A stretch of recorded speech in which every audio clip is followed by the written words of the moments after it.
Today we're diving into 10 isekai romance anime that hook you fast, keep you obsessed, and drag you deeper than a gacha addiction.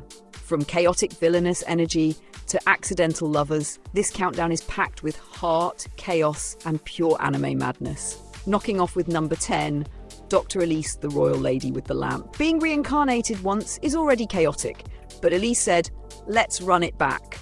This show tosses you into the life of a former villainess, reborn into the modern world as an elite surgeon, only for fate to yank her back into her original fantasy timeline, because clearly the universe needs drama to function.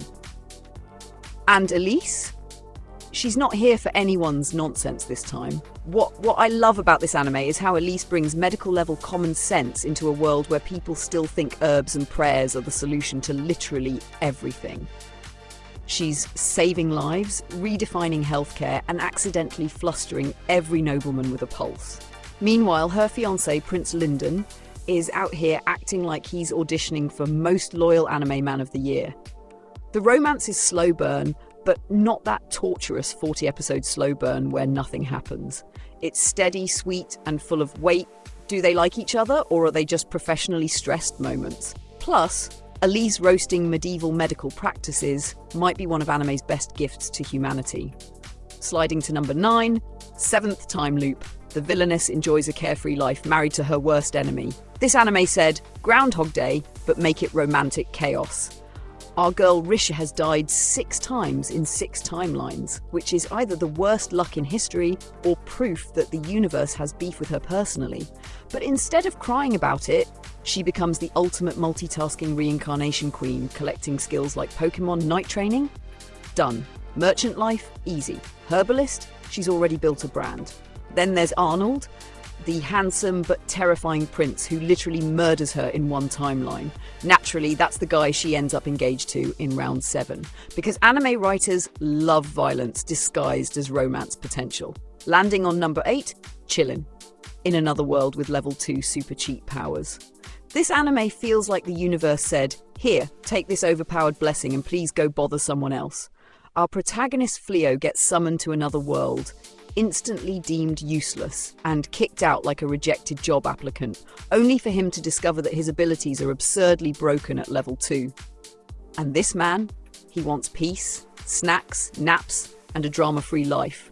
Naturally, fate gives him chaos, responsibility, and a wife who could fold most people like laundry. Enter Fenris, the adorable but dangerously powerful wolf girl who falls for Fleo faster than anime budgets disappear mid-season. What makes the romance fun is that it's wholesome but chaotic. Fenris is basically the ride-or-die type who will commit several war crimes for her husband, while Fleo is just standing there like, I literally just want to cook dinner. Looking at number 7, I'll become a villainess who goes down in history. This anime is pure chaotic villainous energy, and it's glorious. Alicia, our beloved protagonist, wakes up one day like being a perfect noble lady is boring. I want to become a legendary villainess people fear for centuries. And honestly, slay. The fun is that Alicia isn't evil. Not even close. She just wants the aesthetic. She wants the cape, the reputation, the dramatic entrances, the gasps from the crowd.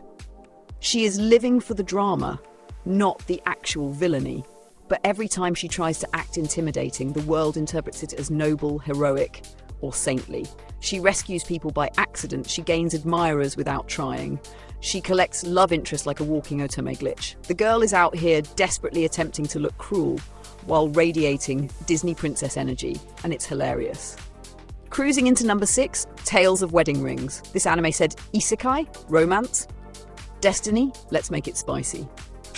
Sato has been in love with Hime since childhood, but out of nowhere she gets summoned back to her own world, a fantasy world, and Sato dives after her like, not on my watch.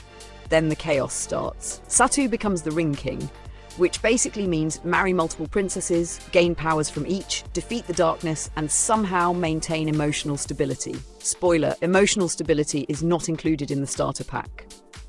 But let's talk romance.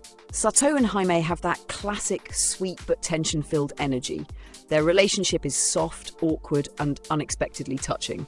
Meanwhile, the other ring princesses join the story, and suddenly Satu is juggling feelings, responsibilities, kingdoms, and bridal candidates like he's in some cosmic dating show.